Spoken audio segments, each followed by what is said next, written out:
Floyd's Mayhem Garage here. Well, I've been making some good progress on the C500 here, and I just got back from Napa because my exhaust showed up today. I had to come out of from out of state, but came in on the shuttle this morning, and I have created something absolutely amazing and ridiculous. Look at it. So I'm planning on doing exhaust stacks on this thing, and so when you buy exhaust, it just comes in 10-foot sections, and actually you can do less than that. I think you can do 4-foot sections and 6-foot sections, or 10-foot sections. And I figured for what I'm doing, 6-foot was too short, so I just ordered 2 10-foot sections, and it's amazing. It is so ridiculous, and I love it so much. So these are just sitting here for now, you know, but this gives me kind of a good idea on height. That's roughly how high I'm going to want these. So my plan is I'm going to cut basically two feet off of this, so it's only going to be an 8-foot exhaust section. I got 90s for the bottom, plus raising it up to pretty much the same height as the step, so that the exhaust doesn't drag on the ground. But it'll, with that 90 on there, it'll curve underneath and give a good, you know, exhaust, almost semi-truck look. But this thing is so ridiculous. So yeah, these are 5-inch exhaust, and I just bought exhaust sections, because if you actually buy, you know, stainless steel or chrome exhaust, you're looking at like, well, I don't know, you can spend between $1,200 and $2,000 or even more on exhaust, depending on what size you want to go with too. These are 5-inch, which I think for this truck is a perfect size. You can go much bigger, but of course you get way more expensive. So, but I think this is amazing. This is a 5-inch. So, and I'm kind of, with this truck, I think I'm going to do kind of a black and red theme with it. Even though, you know, the cab's orange right now, it is a red truck. So when I polish it back up, it should bring a lot of the red back out. So, but kind of going with that kind of black and red theme. So I think like the bumper and wheels and stuff like that, I think I'm going to want to paint them all black. So I decided to go, I was originally thinking silver on the stacks, but yeah, I think black's going to look good, because I also got stainless steel straps and clamps. So the 90, I'll clamp it with a stainless steel strap, and then kind of midway up on the cab, I'll strap it with a stainless steel strap as well, and that should contrast really nicely on that black stack. So oh yeah, these are ridiculous. So yeah, I think, you know, I need to finish the truck first, but I think I'm going to do the important things, like get this exhaust on, because this is amazing. And I'm really curious to listen to this. I want to see how this thing sounds. So, because the rest of this truck I'm going to be running stock exhaust, which is 3-inch. So it's 3-inch downpipe going into a 3-inch Y, that I'll then step up to the 5-inch. So it'll be 3 going into a dual 5-inch, and then those ridiculously long stacks. This thing should have a very unique sound, and I'm excited to see how that sounds. So, and then of course I think, you know, the motor's not ready, there's no coolant or anything in there, but you can run them for, you know, 30 seconds before they get, you know, before they heat up. You know, they're still cooling the block, but no radiator or anything. But I think I can just hook a battery up to this and fire it up just to listen to it. You know, let it run for a few seconds. So yeah, hopefully I can make that happen. Otherwise it'll happen shortly. But yeah, let's see what I can make happen.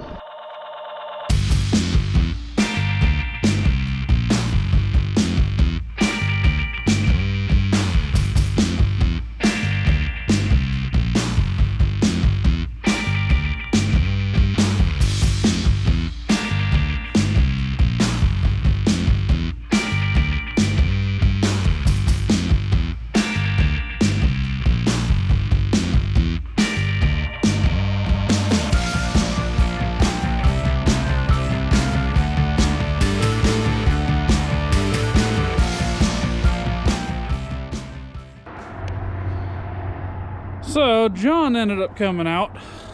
We ended up working on his 64 Polara, doing some work on that, little things, this and that. So that kind of took up the rest of my day here, lighting wise. It got dark and cold fast, so I've just been kind of fiddling with this and that, and realized, of course, I need to start filming some of this. I started fiddling with the side of this truck. Look at this. I started polishing, and it did not take much, and I got a good shine back out of this cab. So there's a lot of stuff I'm going to work on, like around these door handles and stuff, and little crevices of the cab. But it's cold right now too, which is not good, but it's been killing me. I've been looking at this truck. I've been curious if I'd be able to shine it back up, and it took hardly anything to get back to this point. So I think I'm definitely gonna have to play with that, probably more so tomorrow. Try to get some time lapse of that. I think that'd make some killer time lapse, polishing this thing up. So that might happen tomorrow, and otherwise I'm about ready to go in soon, I think. Might fiddle with a few more things here and there, but I'll probably see you in the morning.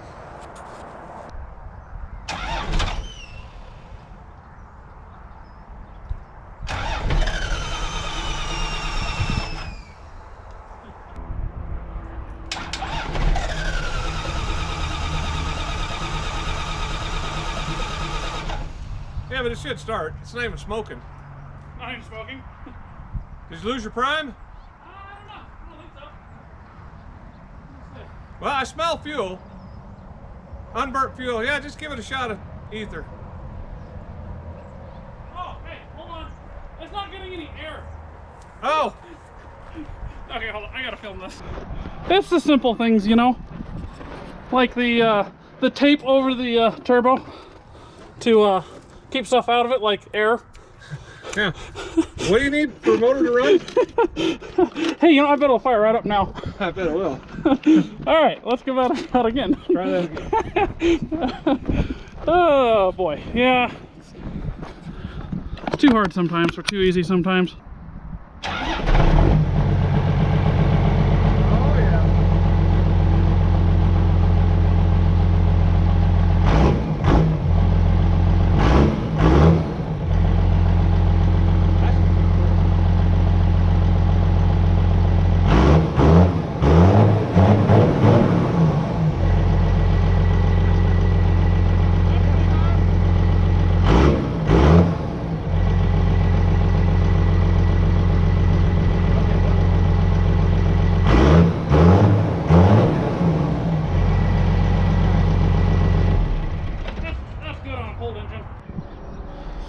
Alright, well, there's been plenty of distractions.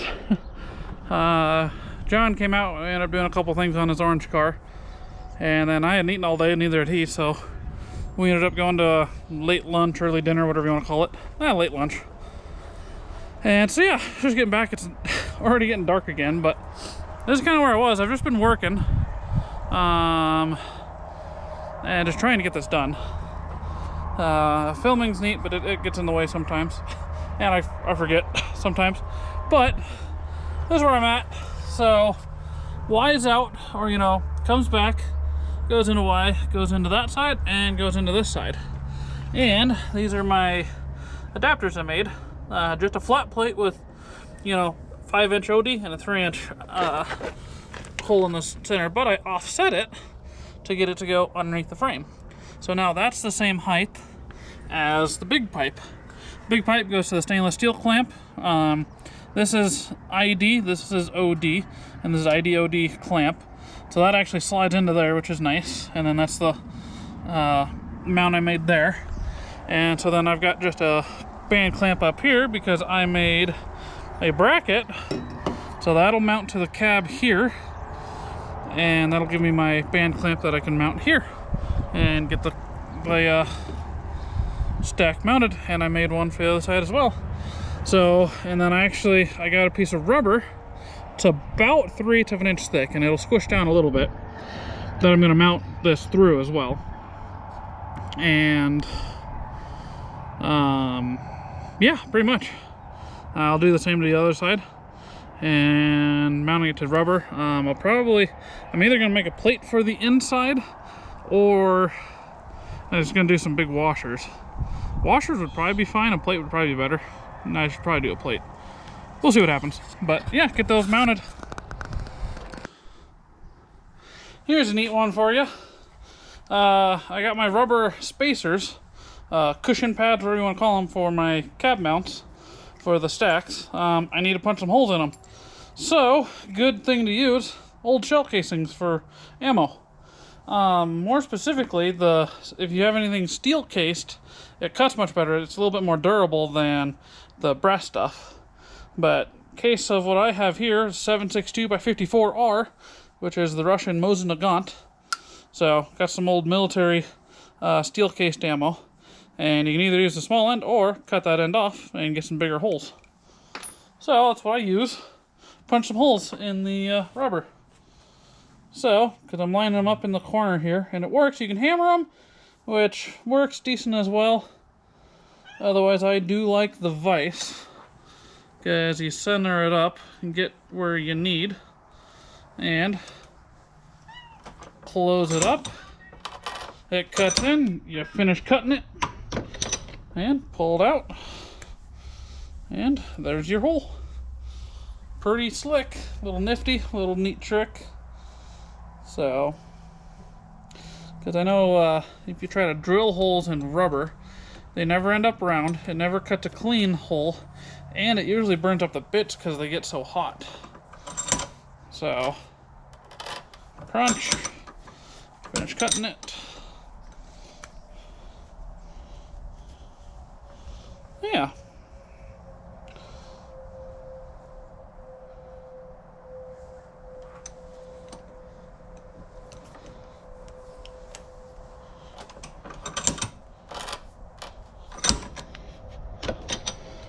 And of course, the edges of these do usually get mushroomed, so I brought out several cases with me.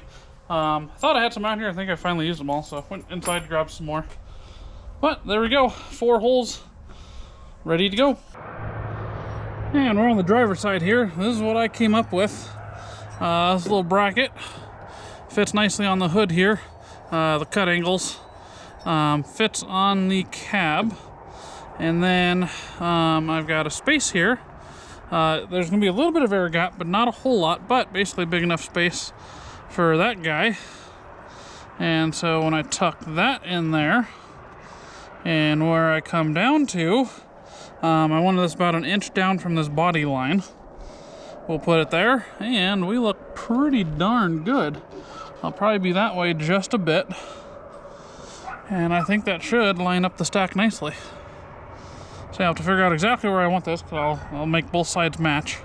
Hi, Dixie, huh? And then I can drill some holes and get it mounted.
And that's the way the cookie crumbles.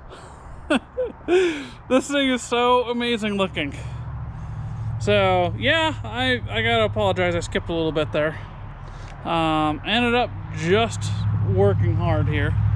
Actually had a whole day to myself yesterday, so I just worked on it. I got the pedals done, which that took basically the entire day, and not a whole lot of that was real fun to film, you know. It was I had those pedals in and out probably 30-35 times, I'm guessing. And then today I worked half day today, so I wanted to come hopefully get the front end on, which I did. So the bumper, it's just sitting on some blocks, but the rest of this is mounted up. So, and I was telling you about the pedals. They were, well, actually, I should say I got some of the interior done too. Got a seat in. This is the one out of the 91. It actually fits widthwise. Had to cut, they're just tack welded for now, the seat brackets for it. Cut those apart and re-weld them. But widthwise it fit. I had to cut the pedals apart several times, heat them up, bend them, cut them. I did a bunch to those. Ended up making my steering column. Ended up mating the two pieces together that was originally there. This was a tube by itself, and then the steering column sat below that, but I needed to get the U-joint up to clear my brake pedal and give me room for my foot to sit on there without hitting that. It's still tight, but it's plenty doable now. And of course got that mated to my steering shaft that I bought. I bought a just a 91 Dodge steering shaft that uses a U-joint on the end instead of that Dodge or Mopar slip joint coupler thing that they had. So that worked. Of course got a Mopar wood grain steering wheel on here. That was pretty cool. I have a horn button for it, but I don't have the retainer, so I've got to buy a retainer for it. And then the wiring on this was a mess, so I figured I was going to do kind of what I did with the race car. I'm probably just going to buy one of those universal turn signal guys and just wire in pretty much all my own stuff. I think that's going to be easiest, considering what I kind of have here. And then, yeah, of course, one of the neatest parts, makes me giggle. Things that make you giggle are just the best. The shifter, it's ridiculously tall. You know, it's not overly tall, it's actually pretty comfortable, but it is taller than it probably needs to be, which is great. So yeah, those pedals were fun, and of course I've got a lot of, I've got basically a doghouse to build still. So I've got to figure that out. And then yeah, this front end was actually relatively simple. I modified the hood, or the radiator support. And so having modified the bottom of the radiator support here, it's just got a piece of angle iron going across now. And the angle iron going across, it is on a centered point. It's only got one mount right in the center, which is how the old one actually was.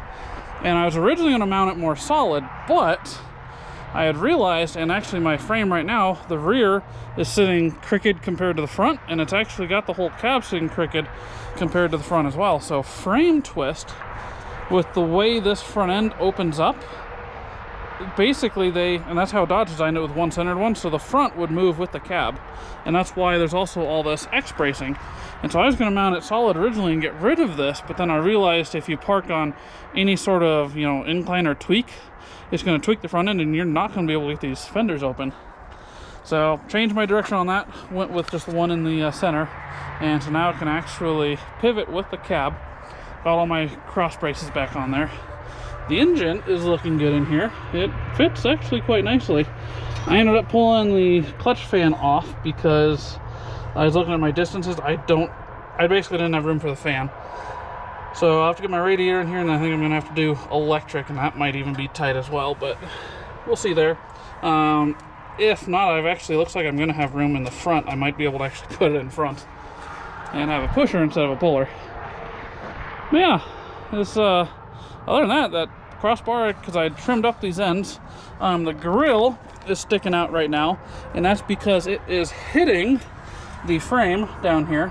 So I've got to either notch, and you can see actually it's notched to clear the old frame, so I can probably just notch it a little bit more, or grind some more off of my my frame, or do a little bit of both. I'll probably end up just doing a little bit of both. Yeah, and yeah, the clutch master cylinder, that was one of the reasons I ended up grafting these whole pedals in here. Ended up buying some universal, I guess if you will, or sort of race car stuff, but these are AN fittings to whatever these weird fittings are for the clutch master cylinder and slave cylinder. And so it's that clutch fitting to an AN, and then there's an AN to a 90 to the nylon steel braided clutch line, or brake line is actually what it is. And yeah, that actually fits quite nicely. Ended up just stretching my fuel lines. So I went and cut them, and then reflared them and just put nuts on them, and then that way I did unions and then just a section of new hose or new line. And then they are kind of flimsy, so I am going to build a mount to sort of hold them. You do want a little bit of movement in them, but too much, they're going to end up cracking somewhere, so I'll end up putting a mount on that. Steering column comes through, and in fact, the cool thing on this, I still got a lot of tweaking to do with this front end. That's what all of these adjustments are. You can change the front end around, so it doesn't open and close perfectly yet, but it does open and close. Look at how ridiculous that is. Oh man, this thing's so cool. Oh, this truck's awesome. It is ridiculous and goofy and cool and awesome. I love it so much. This is just such a neat design here. So, but yeah, you can see my steering shaft I've got U-joint, and then I just mated it to the old one, and I ended up I welded them. I slid this tube over first. I had drilled out the holes for the what are those, rosette welds or plug welds, whatever you want to call them. And I just butt welded the two shafts together, ground that smooth, then slid this over, plug welded it, and welded the ends. So it is now sleeved as well, so it should be plenty strong. I imagine if I'm going to break something, that's going to be one of the last things. And of course, you know, cutting the firewall up, I have to just tack weld or piece in. I'll have to build in some tunnel back in there, and then do like a piece of rubber or something around there like the factory originally did. Yeah, this thing, other than that, it is looking absolutely awesome. And this gives me good luck too. These were those brackets that were on the 91 for the push bar that was on there. Somebody had previously welded on, and they filled in the gaps with rebar. But it looks like I'm actually going to be able to use them for my bumper here, and I'm actually going to be able to use the original bumper brackets, I think. I'm just going to have to build some spacers and mark my holes, drill them, and I should be able to put longer bolts in. And so I think, amazingly, as goofy as that was, I just left it, and I think it's going to work. So yeah, and I think moving on from here, I need to just start finalizing a lot of these little things. I of course started polishing this paint. I wanted to do both sides before I put the stacks on, so that I wouldn't really have to worry about behind the stacks, but I forgot to do that side. I just got excited and put the stacks on. So I'll probably have to pull this one stack off at least, pull it off so that I can polish behind the cab, or behind the stack, you know, and then put the stack back on. That's not too big of a deal.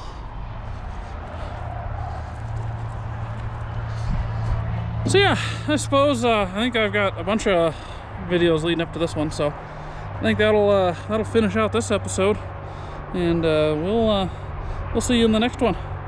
Take it easy, y'all.